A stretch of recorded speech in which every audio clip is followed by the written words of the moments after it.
Hi, good morning po, Kong Abante. Simulan ko lang, Kong, dun sa final nyo lang din na bill. Yep. Kasi kahapon, sa isang press conference po ng DOJ, sinabi ni Justice Secretary Remulla na posibleng may koneksyon yung mga death squad members from the Duterte drug war dun sa mga isabong killings. Sabi niya po sa press con, I think that the death squads, the people who undertake the contractual killings may intersect somehow with the drug war and with the isabong. May mga taong parang involved sa pagpatay sa drug war at sa isabong. Bilang dati nga rin po kayong co-chair sa House Squad Committee noon, nung 19 Congress, at kayo nga is nagsusulong din na maimbestigan tong mga isyong ito. Ano pong masasabi niyo dun sa posibleng connection? Alam mo, totoo lang, very revealing yan, no? So, the fact na sinabi na yan ng Justice Secretary, nakikita natin na talagang dapat na i-reconvene natin muli ang Quadcom para imbestigahan lahat ng mga bagay na ito. Sapagkat kung may connection talaga yan sa war on drugs, dapat na tudukan na ng Quadcom itong senaryong ito. Opo, and doon naman sir sa missing sabongero, since kayo nga sa Quadcom tinutukan nyo talaga yung mga naging biktima, umano'y biktima ng EJK. Ano lang pong masasabi nyo doon din naman sa mga pamilya, doon sa mga biktima ng yung mga tinatawag na missing sabongeros, bilang ito nga tinututukan nyo na maimbestigahan to, ano po yung assurance ng Congress na makakamit nila yung same pursuit of justice katulad nung ginawa nyong pagtutok sa drug war? Actually, sa akin talaga nagsimula noon na in-expose yan sapagkat nangyari yan sa akin distrito eh. Yung Manila Arena na pinagawa nung isang gambling operator na binigyan ng lisensya ng dating mayor at of course ng dating vice mayor, kami ang nag-rally against that. Ayaw namin na magkaroon ng isang coliseum doon sa aming distrito. Santa Ana, for example, sapagkat unang-una national heritage yan. At pangalawa, diyan nakalagay ang pinakamatagal ng Roman Catholic Church. Doon din nagsimula ang Iglesia ni Cristo. At doon din nakalagay yung aming church for 50 years. No? Maraming mga paaralan doon. Kaya kami ay nag-rally against that. Now, after awards, ano nangyari? Doon nagsimula yung patayan. 8 kagad ang missing. 8 kagad ang nawawala. At yung whistleblower na ngayon ay naging whistleblower, doon siya nagsimula eh. Siya ang head ng security doon sa Manila Arena. So, dapat lang talaga ituloy yan. Sapagkat ngayon, hindi lang 8. Lumating ang panahon, naging 34 yan eh. Pagkatapos ngayon, more than 100 na. Wow, sabi ko, napakalaki na pala ng problemang ito. Dapat lamang natapusin na yan. Sir, panghuli na lamang, nabanggit nyo rin po kanina yung impeachment. Kahapon kasi sa press conference din natin dito sa House, sinabi ni Congressman Joel Chua, isa sa mga miyembro ng House Prosecution Team, at sinigondahan din ni Congressman Terry Redon na hindi dapat madelay yung Senate trial dahil doon sa nilabas na resolution ng SC since wala namang TRO na in-issue. Kayo po ba, do you share the same sentiment?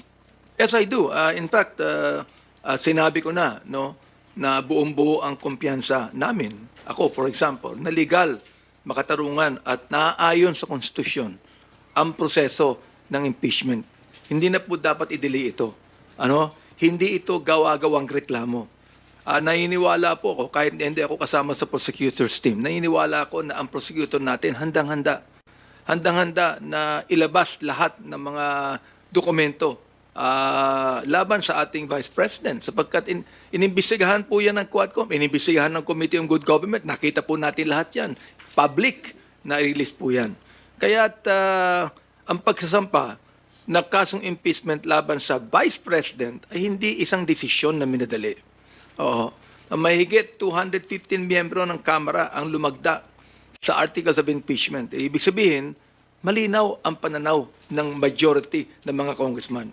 Kailangang managot ang sinumang lumabag sa tiwala ng bayan kahit siya po ang pangalawang pangulo pa ng Pilipinas. Opo, sir, sorry, pahabol na lang po. Nag-signify na po ba kayo ng interest para maging chairman ulit ng House Committee on Justice, para maging House Committee on Human Rights, para maging miyembro ulit kayo ng House Squad Committee kung sakali? Yes, in fact, pinag-uusapan na namin yan na talagang kung yan ang kinakailangan gawin para ma-reconvene natin muli ang Quadcom, ako'y interesado. Okay, thank you po. Thank you, Mel. Earl Tobias from IBC 13 is recognized. Good morning, Congressman. Hi, sir. Kung ultimately, yung isa sa mga rason na kinababahala ng publiko sa online gambling ay yung pagkakabaon sa utang ng mga Pilipino at ang masakit na katotohanan, ordinaryong Pilipino yung nalulubog sa utang. Sir, I've talked to some industry experts, mostly professors. Isa sa kinakabahala naman nila dun sa pagkakautang na yon ay yung possible involvement ng illegal online lending dahil yun ang pinaghuhugutan ng pera na mabilis at hindi masyadong i-validate para may pangmasugal ulit. Although, sir, it is a hypothetical situation, pero I'm humbly asking if is it worth the time of Congress to seek kung meron bang ganong klaseng link between online gambling and illegal online lending sites na nag-enable dun sa mga ordinaryong Pilipino to lose thousands of pesos in online gambling? Maganda yung nabanggit mo at palagay ko dapat nating isama yan. Kasi especially yung mga OFW natin, no? Kasi doon sa Middle East, pag nagkautang ka doon, hindi ka na makakalabas eh. They will confiscate your passport, makukulong ka pa. Ano ha?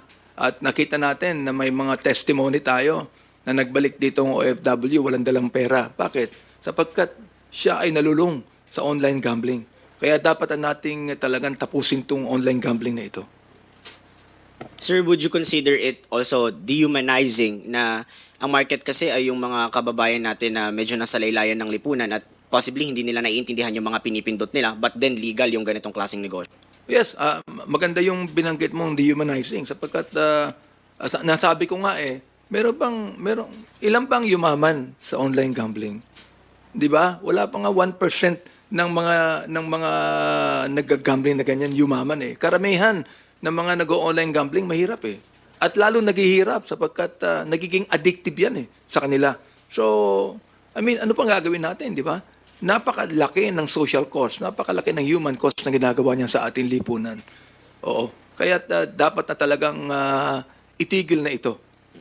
Kung Benny, kung ganun po yung gravity ng online gambling, would you consider it befitting na Quad Committee ang humawak sa issue ng online gambling sa 20th Congress? Yes, kung halimbawa hindi pwedeng hawakan ito ng ibang committee natin we subject ourselves to kasi kasama na yung missing sa bungeros yan eh. Ibig sabihin, pag inibisigahan namin, yung missing sa bungero, madamay na yung online gambling dyan.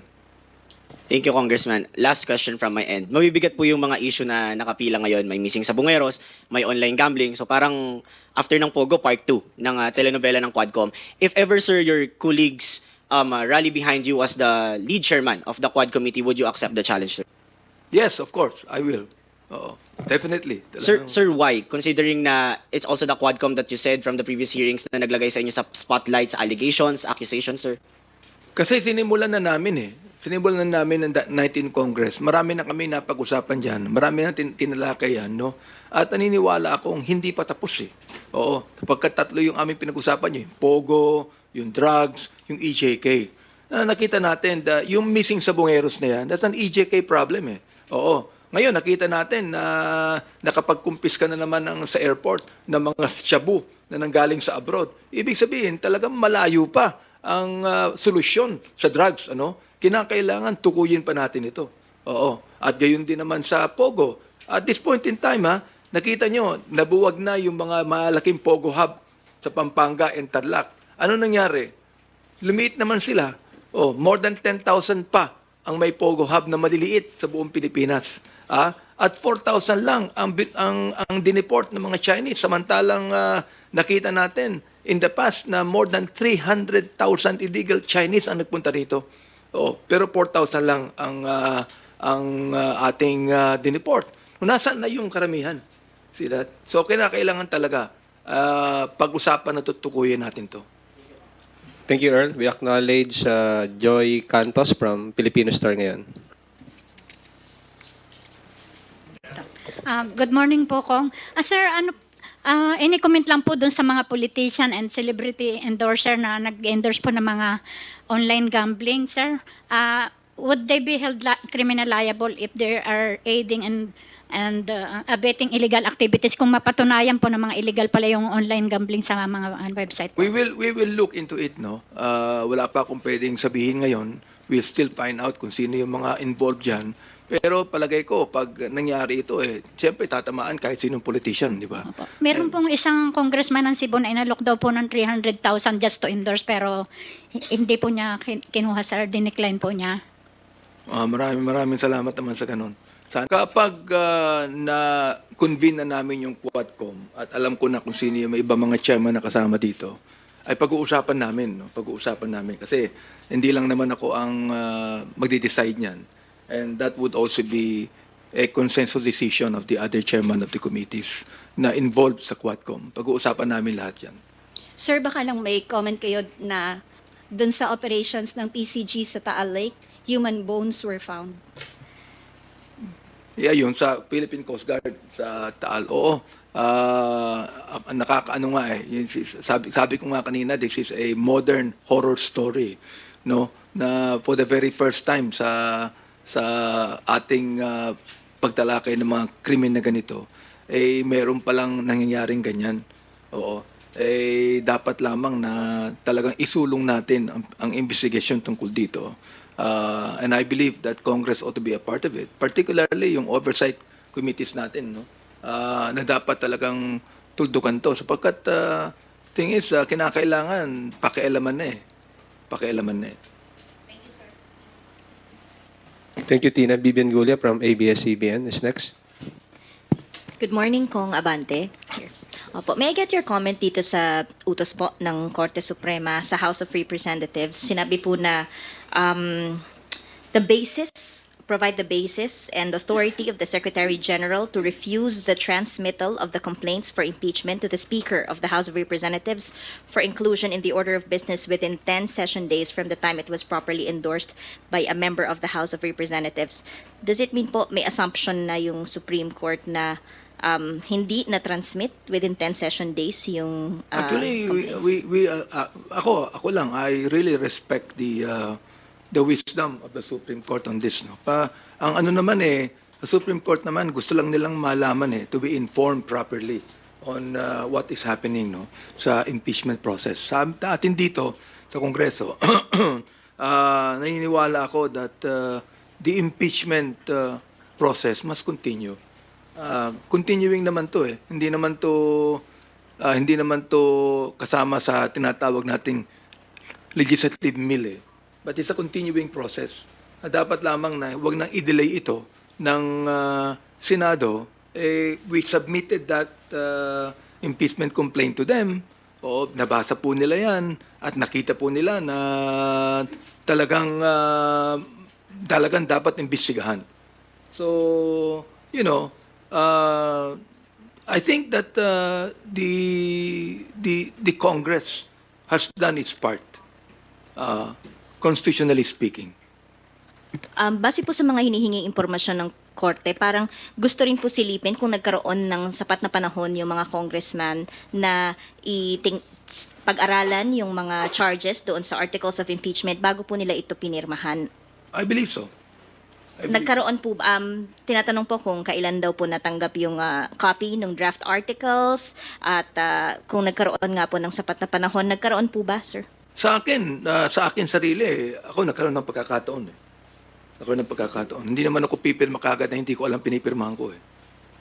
So, alam din natin ang nangyari dyan. Alam nyo, sa totoo lang, kahit nung araw,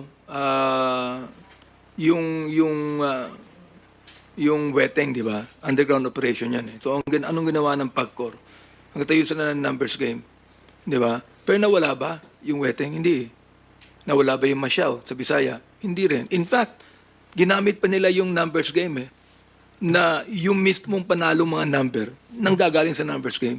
Yun pa rin Yun ang hindi nangangahulugan na kapag niregulate mo yung online gambling na yan, mawawala yung mga underground operations na yan Hindi mawawala yan Hindi mawawala yan. Nandun pa rin yan So, let's totally ban it and then let the Philippine National Police do their job in actually hanapin nila yung mga underground operators na yan. Makikita naman nila yan Kung hindi sila tatanggap ng anuman diyan, hindi sila makakasama diyan, makikita naman nila yan Oo. Naniniwala ako na hindi dapat magpatuloy yan sa Pilipinas